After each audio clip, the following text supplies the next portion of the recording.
Hi, I'm Tony DeMaria, the editor of JACC, here with a discussion of the April 17th issue for Inside JACC.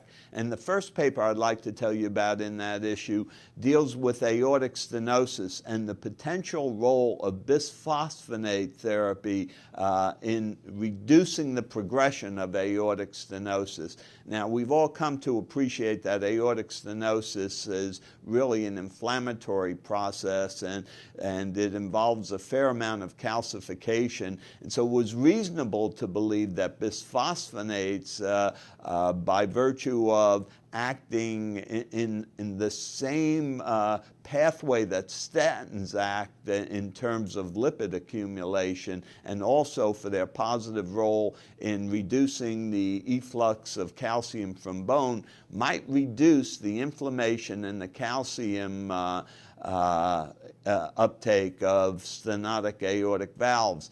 And to study this, some investigators at the Cleveland Clinic went back through their extensive database and looked at all the patients who had aortic stenosis and who had multiple echoes over several years of time.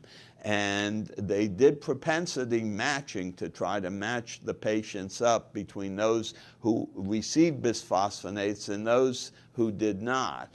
The final analysis, unfortunately, was that bisphosphonates really did not help. So that I guess we're in a situation where we've had another significant look at a potential medical therapy for reducing the progression of aortic stenosis that just hasn't been successful.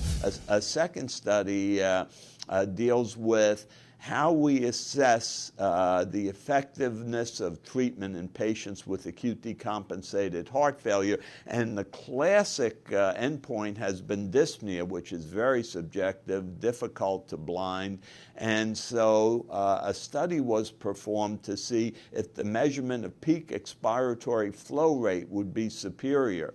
And in fact, in patients with acute decompensated heart failure, there's a progressive increase in peak expiratory flow rate over the first 24 hours. That correlates in a general way with dyspnea, and also correlates in a general way with clinical outcome. This has the potential to provide an objective clinical measure in the treatment of these patients with acute decompensated heart failure, but more work clearly needs to be done. I think what's obvious to everyone is we need something better than dyspnea as an endpoint. The last study deals with the fact that QT prolongation has been found to be an increased risk factor for stroke.